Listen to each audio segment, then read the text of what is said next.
একটা দল টেস্টের প্রথম ইনিংসে 150 রানে অল আউট হয়ে সেই টেস্টের চতুর্থ দিনে 295 রানে জয় তুলে নেয়, আর সেটা ভারত বলেই সম্ভব।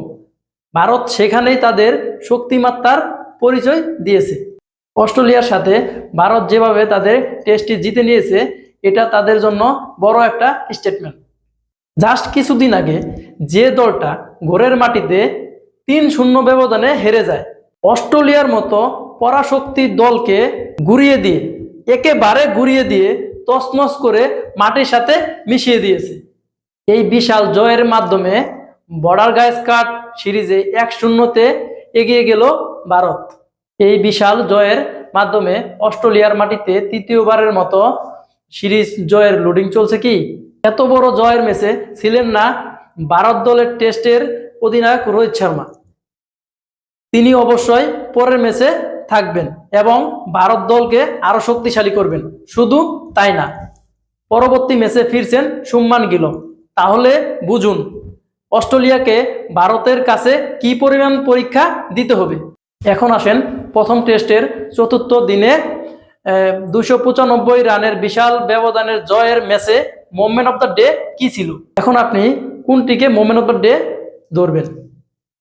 বিরাট কোহলির সেঞ্চুরি, নাকি জয়সূর্যার সেঞ্চুরি, নাকি মোহাম্মদ সিরাজের অসাধারণ বোলিং, অথবা বুমরার সুন্দর বোলিং? আবার অস্ট্রেলিয়ার 12 রান তুলতে 3 উইকেট পড়ে যাওয়াকে মোমেন্ট অফ দ্য ডে মনে করবেন? এই ম্যাচটা এত ইন্টারেস্টিং ছিল যে মোমেন্ট অফ দ্য ডে বের করা খুব কঠিন হয়ে পড়েছিল। দেখুন, 534 রান চেস করে ম্যাচ জেতা এটা অসাধারণ ব্যাপার। যেখানে ইতিপূর্বে 418 রান চেস করে ইতিহাস গড়েছেন ওয়েস্ট ইন্ডিজ অস্ট্রেলিয়াকে হারিয়ে, সেখানে 534 তো বিশাল ব্যাপার। আমার মতে এই টেস্টের মোমেন্ট অফ দ্য ডে ছিল স্মিথের আউটটা।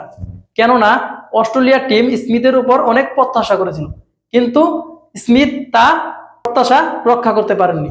তারপরে সবাই অনেক চেষ্টা করেছে, কিন্তু শেষ রক্ষাটি হয়নি, এমনকি যা ম্যাচ জয়ের জন্য যথেষ্ট ছিল না।